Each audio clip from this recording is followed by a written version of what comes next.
Welcome to Trust the Badge.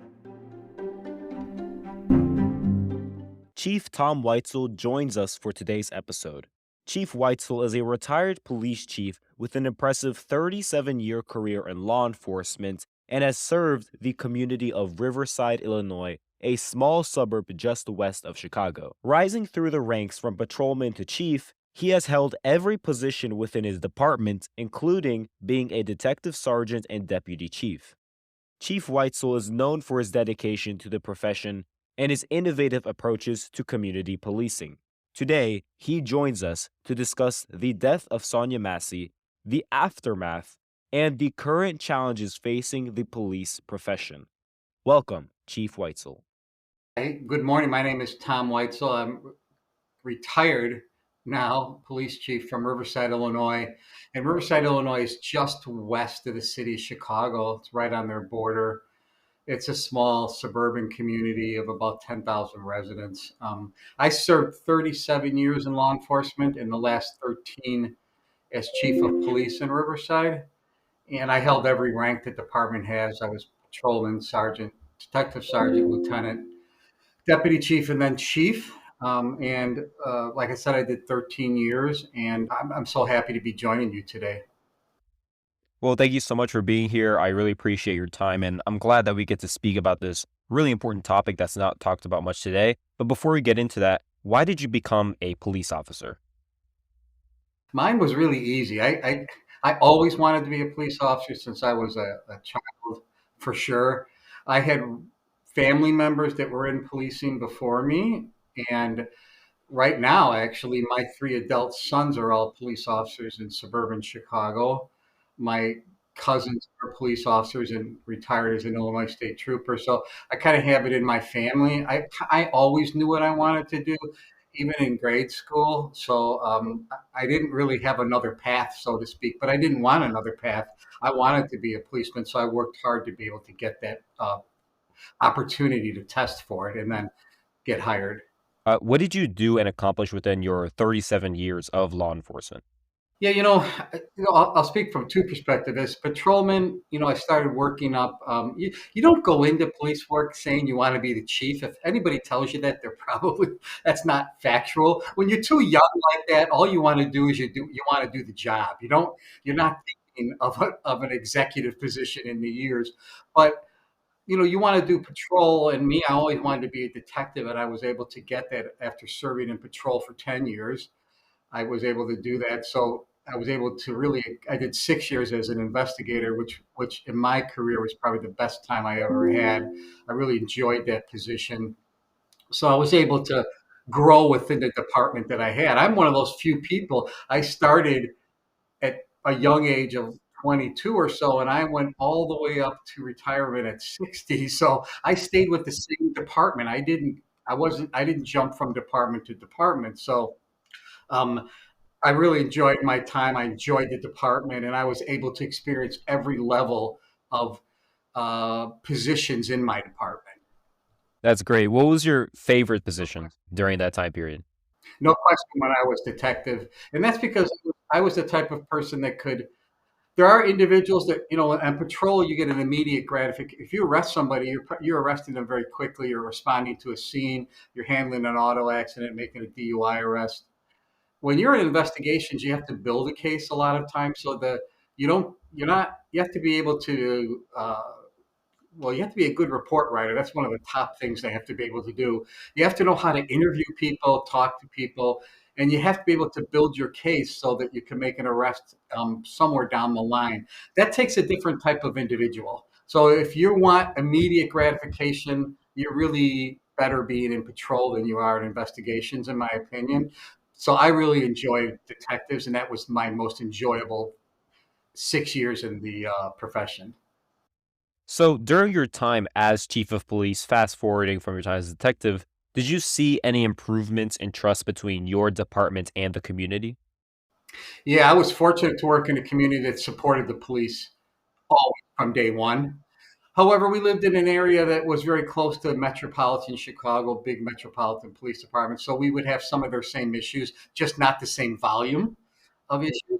But we would see, we had really good my political, my village president, my mayors, my city managers, they were always very supportive of policing.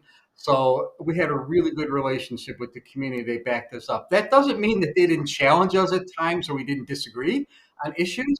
I had the type of community when I was chief that if my residents didn't feel that I was doing something right, they had no problem walking in the police station, asking to see the police chief and talking to me about an issue. That was that type of community. They made their feelings well known, but they still supported policing.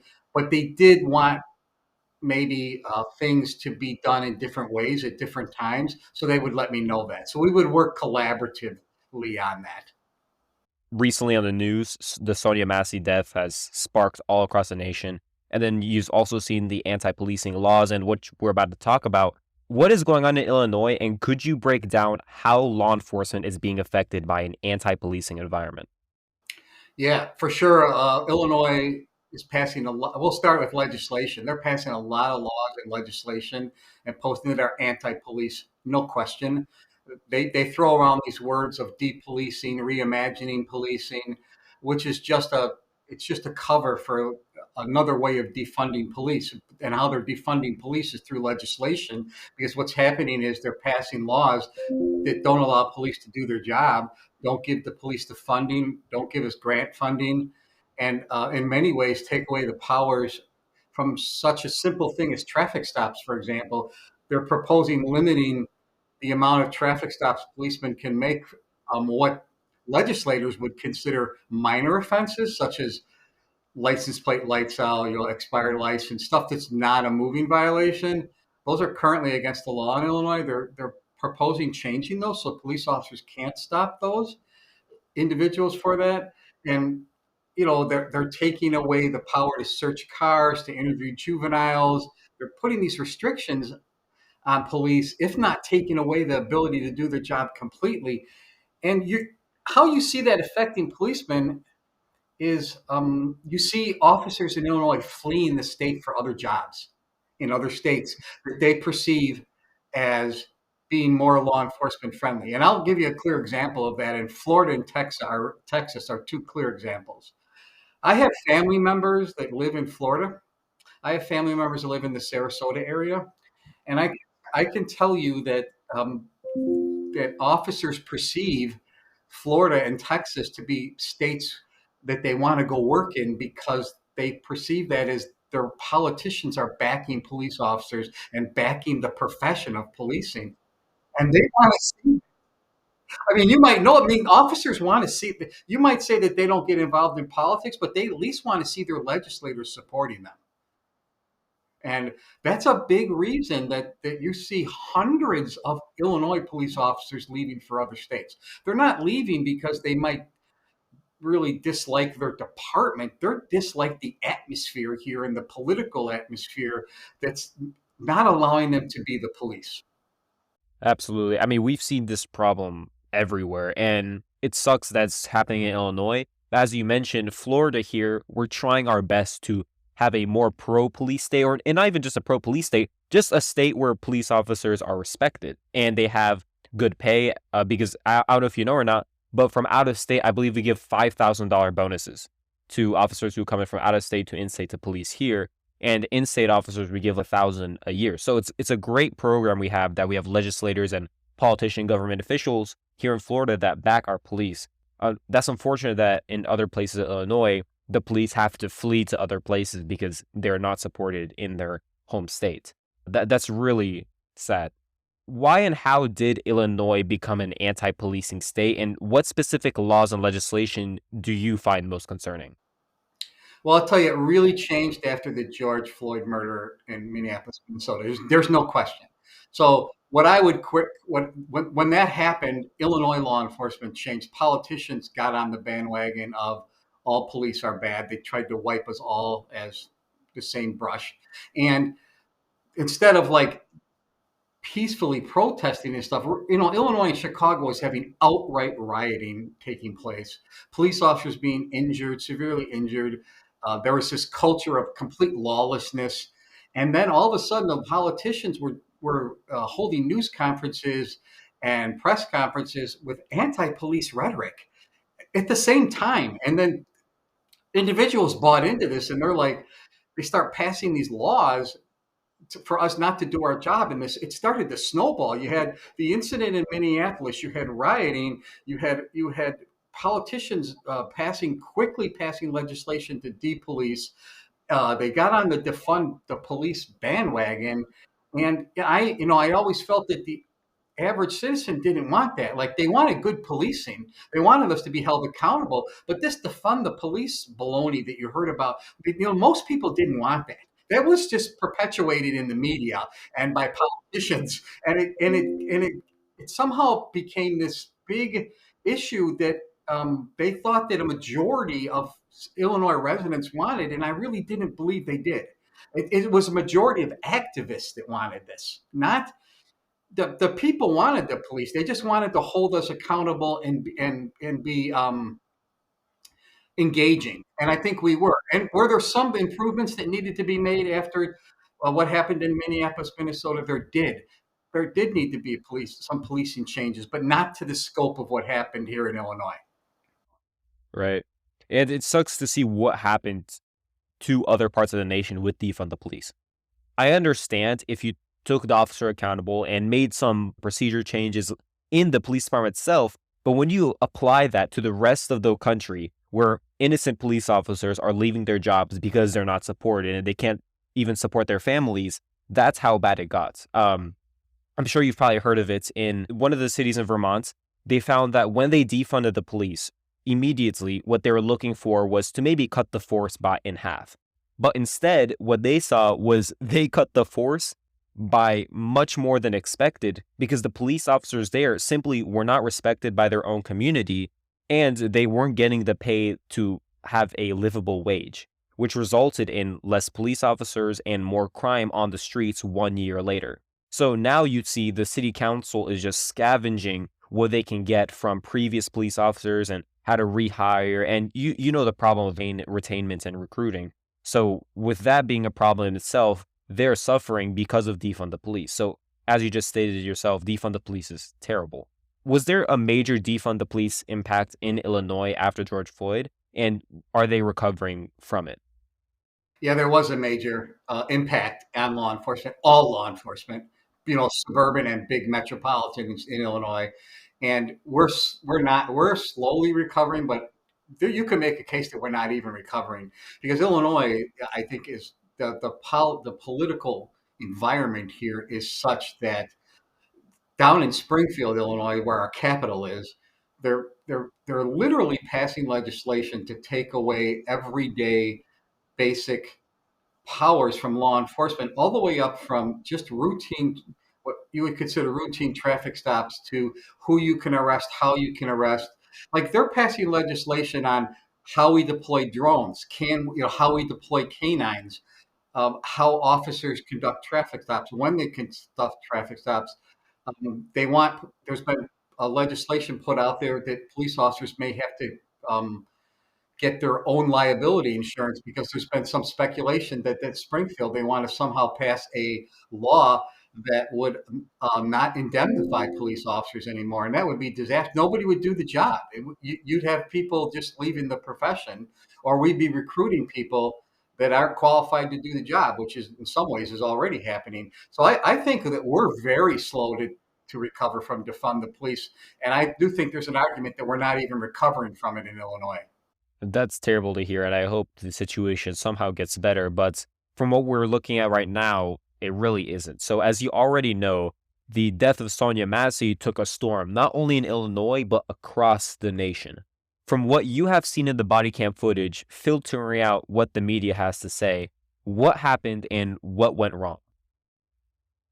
Yeah, I totally believe you can't watch that video and not believe that was not what you would justify as the justifiable shoot. I don't believe that happened. And I said the same thing publicly in the George Floyd incident. I mean, all the chiefs that I knew when I was a Floyd, they that was a wrong situation, no question. I didn't see any police chief defending that. The same is happening in the case here in Springfield, Illinois. But that goes all the way back to the hiring of that deputy sheriff, and that goes to one of my theories here in Illinois and across the nation, that we're to attract, as we were talking about earlier, you and me, as we were talking about like recruiting and retaining police officers. It's getting so bad to staff agencies throughout Illinois that they're lowering the standards to hire police officers, which I am not for. So they're lowering standards, entry level standards to enter the academy. They're giving incentives. We've just started bonuses. They've lowered entry standards for tattoos, criminal records. There's a host of standards that are totally directed towards bringing in a different culture of officer. No question about that. Some ways it's good, some ways it's not good. And what happened in Springfield shows Springfield, Illinois, with the shooting in the Sangamon County shows you the bad part. That deputy should have never been passed on from department to department. Now, what I want to say is that's not a bad thing, because a lot of officers do start at a smaller department and work their way up to a bigger department. That's the way it happens. So it's not necessarily a red flag just going from department to department. But I think that there was like the worst background investigation done ever, or maybe none background done, because there were so many red flags in his background. I don't even know how, and I was a chief for 13 years. I wouldn't have hired that officer. I wouldn't have gone near him at all, period, based on his own background. And then when you get in the job and there was a quote in one of the Springfield newspapers that said one of his employers said that they quoted in a report on him, they didn't know how he could still be employed as a police officer. Now, when a statement is made in a report on that, you have to look at, like, when one of your own officers is telling you, I don't know how one of our own officers is even still employed here. That's a huge red flag, right? That's a massive. And they just passed him on to another department. 2 DUIs. I mean, I'm all for giving people a second chance, but you got to look into it. You have to do a deep dive into that. So I don't believe that sheriff when he said they conducted an adequate background investigation per the law. I think he was under pressure just to fill a slot and hire an officer. And then look what happened. If you've watched the video yourself, you can see when they're first on the porch, the way he interacts with her on the porch is demeaning and is put down before they even enter the home. And I would have bet, even if she was going for the hot water, there's nobody else in the house. You can just back out and wait. I mean, without you you just that's a good time for an officer to retreat right then and there. And I know they don't like to hear that word retreat, but that was a time for strategic retreat. She didn't have a weapon, right? She didn't have a knife or a gun. You should have just backed out and waited it out. And I think you would have had a different outcome in that situation. No, she didn't. I mean, if you look at the footage, she was trying to block herself with the hot water, with the pot she was holding, from potentially a bullet going straight into her head. And unfortunately, that happens. But what she was trying to do was protect herself, and the video, and people are trying to justify the video. So, oh, look where she's holding the pot. It looks like she was about to throw it. No, she wasn't. She was simply listening to what the officer was telling her to do. She did it, and unfortunately, the absolutely wrong thing happened in that situation. And you know what? You just said something really important. Like, you're trying to give law enforcement a voice. So when you give us a voice, when we're right, we have to we're, we're justified in putting things out, and we're justified in telling people about our accomplishments. But when we're wrong, we got to call that too. Like, we don't have credibility. We don't have credibility unless we say it like it is. If this is wrong, it's wrong, and when it's right, it's right. But for, like you said, for people to be defending that, they're doing a disservice to our profession. Absolutely. And that just creates only more distrust, which law enforcement does not need anymore today. Because as you can see, a lot of police departments are trying to recover, especially from George Floyd. And now that Sonya Massey happens, unfortunately, it's just going to worsen the situation. So I'm glad that we get to talk about this, because we really need to hear more police officers and law enforcement say this person was on the right, even though there are some people on social media influencers. I don't know if you follow any law enforcement social media influencers, but I've seen some defend the situation. I'm like, that's insane. I mean, the poor old lady was listening to the officers' instructions, and this happens. No, you're right. I have seen on social media, and I have seen so-called experts in our profession who have tried to break it down, and they have breaking it down, saying that he has a defense and it's justifiable. And I'm like, well, you're really doing us a disservice. Okay, that's just not true. Right. And I'm sure you've seen the stats from the police officer involved, but I believe he was transferred 6 times within 4 years. Do you believe that's a result of how the standards for hiring police officers in Illinois has lowered? Yeah, and it's not only lowering the standards; it's police chiefs and sheriffs. They're under pressure to hire. There's not a lot out there. And when I tested for Riverside, Illinois, there was only one opening. We had 350 people. My last test that I did when I was chief in Riverside in 2021 for new recruits, we had 10 people show up. So there is not a lot of, because people are believe these candidates we want to attract, they're believing all this rhetoric you hear after the George Floyd, and now it'll be Sonya Massey. It'll be the situation. They're saying this profession sucks. We the police don't. I'll be the next YouTube video. They'll be following me around all day. So the young, educated individuals we want coming into the profession of all backgrounds they're not coming in, and these type of situations make it worse, and lowering standards even makes it even worse. Absolutely. And what do you think from what has happened since Sonya Massey? It's been almost a month now. In Illinois, you live there, you see what's going on. What do you think has changed the most so far from? I think that I've seen our public. We were starting to, as a state, I think we were getting a little bit more where residents were starting to support law enforcement and take and speak up in public and on social media. And I've seen a turnaround of that. And once again, what happened with the sheriff's office in Sangamon County in Springfield, they're saying that all police are like that again. I've seen some of that. Oh, all police are like that. And I've seen that painting us all with this wide brush. And I feel I don't want it to go back to what it was like after George Floyd, especially for our integrity of our profession. And I don't want to scare people away more than it is already that want to join the profession. We need young, educated, smart, intelligent, young people coming into the profession. We need that. We can't survive without it. And the days of my way or the highway or some autocratic chief of police, those days are over. And if you're still one of those dinosaurs, you better leave, because you can't lead. To be a leader in today's law enforcement culture, you have to be able to lead through example and lead the type of individuals we want to bring in. It's not the same class of when I started. Half the people we brought into the department were military veterans. That's not happening anymore. It's just not happening. We want people coming in that are part of the community, college educated or not college educated, live there, want to do something for the community, actually literally want to make the community better. And I know that might sound corny, but there are a lot of people out there that want to do that. So I don't want Sonya Massey to change this whole view of law enforcement sucks again. I don't know how else to put it, but I don't want that to happen. And those are the officers we need. We have to attract people by having an honorable profession that has standards, gives opportunities, uses their skills, and allows them to do more than just patrol their whole entire career. Because officers come in, they want to do patrol. We have to allow officers to go into task forces and detectives and be canine officers and be juvenile officers. They need more than just getting in a police car every day for 30 years. We have to give more opportunity. We have to use the skills they come in with. I mean, some of the recruits, when I was leaving, they would come in with really good computer skills. Some would come in with skills for interviews. Some would work with juveniles really well.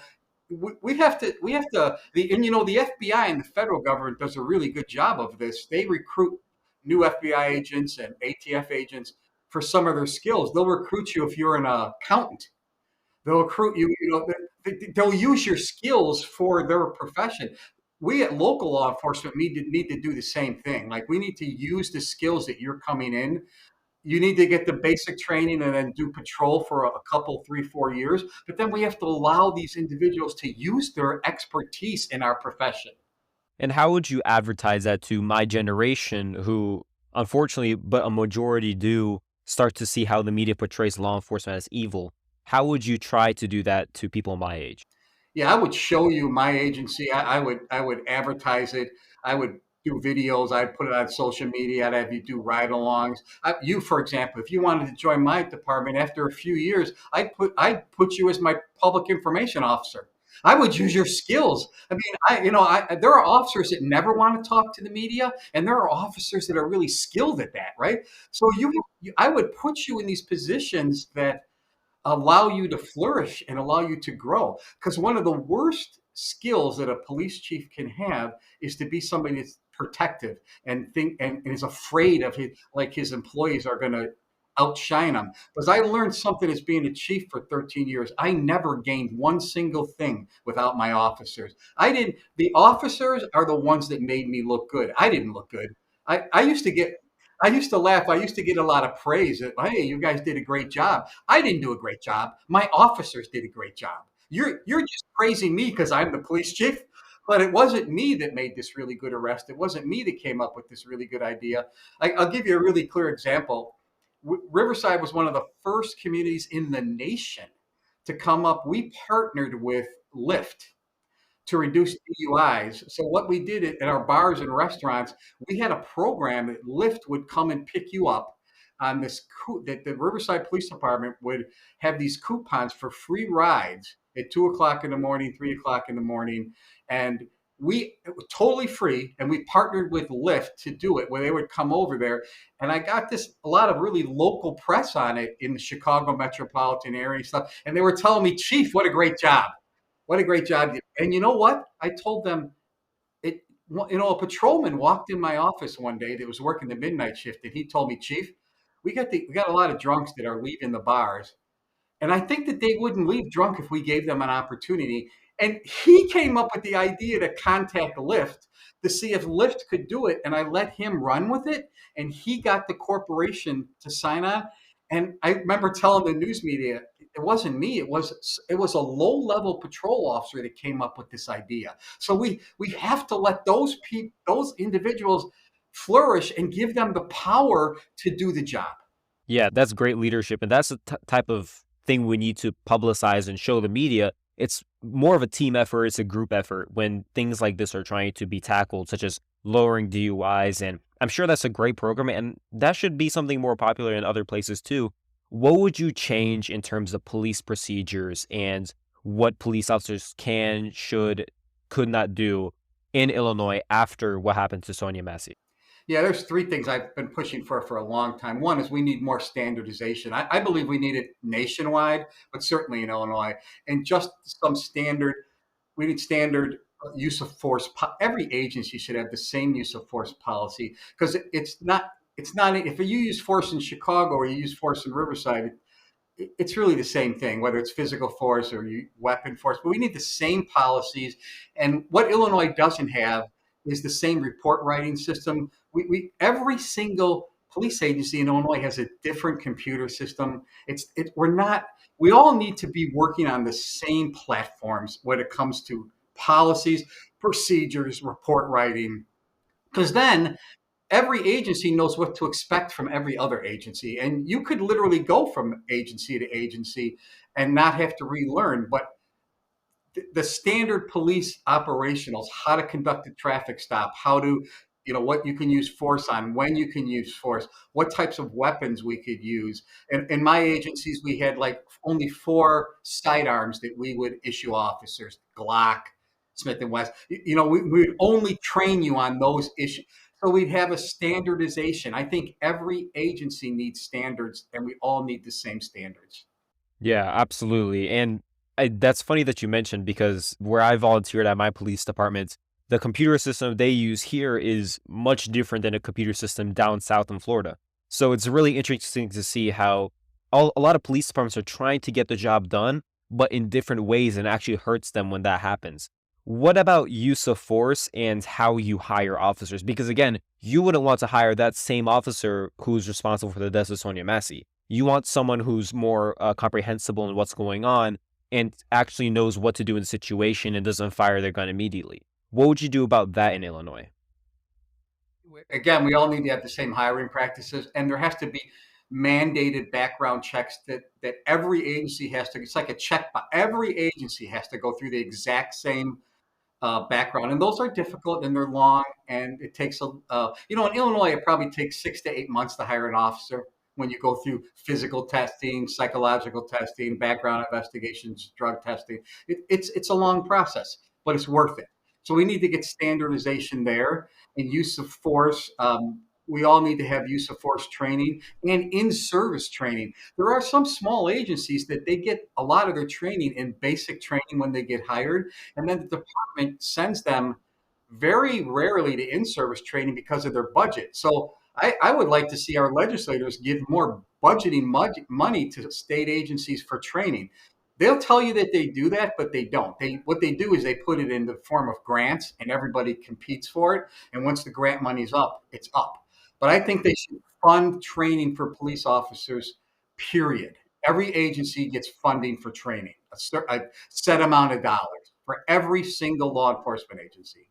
Yeah, those are great ideas, and I hope that you could somehow help implement those policies in place in Illinois because I'm sure the people of Illinois would definitely want to see some accountability for that officer and for that police department in terms of hiring and how these police officers conduct, of course, knocking on doors.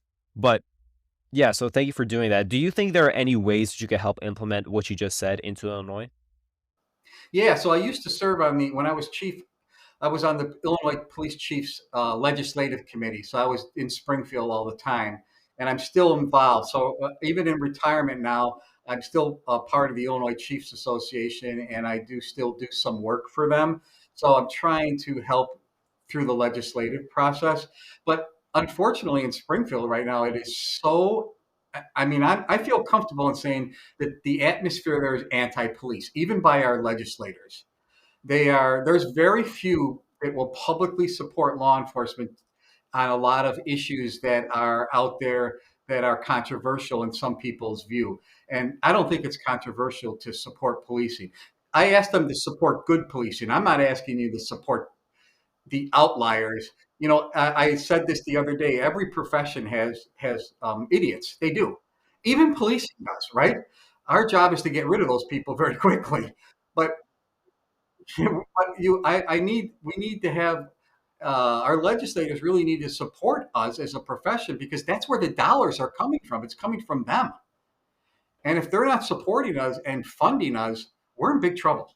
Absolutely. And you've seen in the defund the police movement the way that it's so double-sided and it's really confusing what the protesters and the advocates wanted, but they were advocating to defund the police to hold them accountable, but at the same time, how would you improve the policing system and have better police officers if you're not going to give them funding for better training and better hiring? It really doesn't make sense how the defund the police movements work out. Without a doubt, I couldn't agree with you more. And police have done I'll take Chicago because I know them, for example. They've done a great job of recruiting more women, more minorities. And a lot of the activists wanted that, and they've done a really good job of doing that. And they're still 1,500 to 2,000 officers down, and they're trying to meet these standards and community standards that some of the community wants. And I'm telling you, they're doing a good job at that. But in Springfield, they're still not funding us, even though we're trying to meet all these mandates that they put on us. They're still not doing that. Yeah, I'm wishing the best of luck to you because really what Illinois needs right now is a lot of safe and needs a miracle because the police officers there unfortunately are, as you stated, living in an anti-police state in an anti-police environment, and it's only going to hurt them more if nothing's going to be done. In your 37 years in law enforcement, you've seen everything and you see how communities interact with police. How do you think communities can trust the badge? We they can only trust us by seeing what we do and and supporting us, but supporting us because we're doing good policing and we are doing the policing the community wants. Because I can tell you that the community, what the policing they want in Riverside, Illinois, is different than where you live. There's some commonalities, but every community wants a different standard. Like where I used to work, traffic enforcement was a huge. Residents would beg me for more traffic enforcement. They always want, and they did. They always wanted more enforcement in their neighborhoods, more the police officers by the school bus in the morning when they would pick them up at the school bus stops. They wanted that, and they would let me know that. So the policing in my community might be different than it was somewhere else, but we have to demonstrate that, and we also have to push our successes. Some agencies are very poor at putting out their successes in law enforcement. They're not good at that. So they have to be able to put out the good accomplishments that they have. And I do believe that we need to hire police leaders. I'm a believer that leadership is important. Like you, I believe you hire the sheriff or the police chief to lead. When you have a deputy chief or lieutenant, those are the officers that manage the day-to-day operations of the department. The chief sets policies and leads. And good leadership is difficult to find, but you need to have when you select your police chief, you need to select that he or she based on leadership skill. That's what you need out of that position, and then your agency will expand, and your agency will flourish, and the new officers will follow you, because officers won't will not follow bad leadership. They just won't do that. And before we wrap up, there are a lot of people listening to this podcast, law enforcement, current law enforcement, people my age who maybe want to go into law enforcement, are on the fence about joining or not, and even retired police officers. To the people that are listening who want to join law enforcement but are so unsure of what to do because of everything going on right now and the anti-police rhetoric, what would you tell them? I would tell them we want you for sure. And I would tell you that everyone in America knows there's better departments than others. Departments have reputation. Shop around. There's really good police departments, and those departments that aren't so good, they're going to have to come into. They're going to be forced to come in. That don't have good leadership, that have poor morale. Morale kills police departments. I would say do your research, do a ride along. Go to a department that'll use your skills. Go to a department that wants you, and I could tell you that there are departments that they want you. So I think they'll meet your needs, but give the profession a try. I think we're bending over backwards to recruit younger individuals that want to make a difference, and I believe you can make a difference. I know that sounds corny, but I wouldn't push my three sons towards this profession if I didn't think it's the most honorable profession in America. I still believe that to this day. People say, "Tom, you're crazy. Look what's going on with policing. How could you tell your kids that's a good, you want to guide your kids towards policing?" I, I Policing is the most honorable profession there is. Give it a try and look for the agency that you want. Thank you. I'm really sure that message sat very well, and that's a great message to share to many people who are thinking about joining law enforcement. And what about the people who are currently in law enforcement? Keep pushing through. Hopefully, you're working in an agency that is progressive, allows you to get training, supports you. You have a government that supports you, and stand up. The days of the chief being in charge altogether, stand up and let your feelings be known. That doesn't mean be disrespectful or be insubordinate. It means, like I told you about the incident with the Lyft drivers. If you have a good idea, bring it forward to your boss, because I can tell you that your idea probably is good. And the officers working the road, they know more than me. They know what's going on. Like if you have an idea or a solution, I go to your supervisors and tell them, I think this would really help us. This would really help the community. And if you have a boss that doesn't listen, then I hate to say this, then go to another department, because your bosses need to listen to you. Well, that's a great message to resonate across with many police officers listening, and I'm sure that they're going to look up to your expertise a lot. Before we wrap up, do you have any final thoughts that you would like to share? Yeah, I'm so honored to even be on your podcast. I think what you're doing is great, and because you know what, you're hitting this crowd I couldn't hit. I mean, I couldn't. You're hitting a generation. You're able to connect with a generation as hard as I would try with 37 years in law enforcement, and I could never do that without you. Never. And chiefs like me, or or even chiefs that are still in it, we have to get ourselves out of this ivory tower, and we need to connect with we need to connect with the new generation coming in. And me speaking with you today is a way for me to do that. And I am so honored that you're even doing this for our profession, because there's a lot of young people that wouldn't do this. And I mean that. And to see you do this, I when I found out about you, I'm saying I have to connect with him. He's talking to a generation that I can't connect with without him. Well, thank you so much for those kind of words. I mean, that's why I started Trust the Badge, especially right after George Floyd and the defund the police movements that just took storm all across the country in 2020. You saw that law enforcement didn't have a voice. They were attacked every single day when honestly all that needed to be done was to hold that police department accountable, and especially the officers that were involved, and do a thorough investigation and how you can prevent that in the future. That's what should have been done. But instead, what you saw was the defund the police movement take over across many police departments in the country. Thankfully, not mine, but even though the defund the police movement didn't take much effect in my home state in Florida, you still saw how community members did not trust their police officers afterwards. So it was very disturbing to see that law enforcement didn't have a voice and they were not represented respectfully to what should have been shown from them. I'm glad that I got to have you to speak on the podcast. And how did you find out about Just the Badge? Just so I know.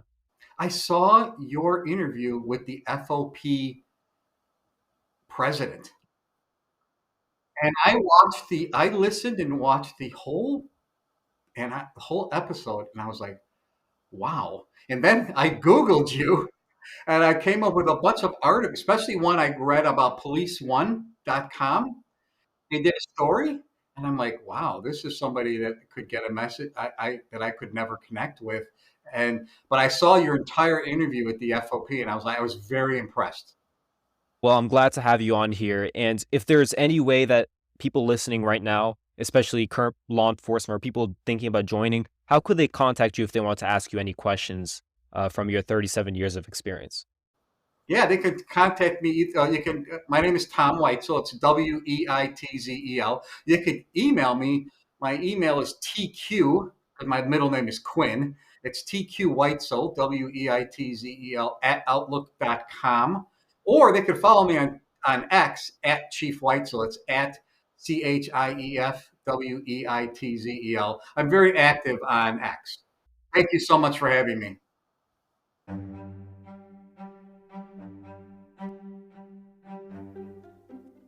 Thank you for listening to this episode of Trust the Badge. Please follow at Trust the Badge on Instagram for updates, and follow Trust the Badge on any podcast platform such as Spotify, Apple Podcasts, and YouTube.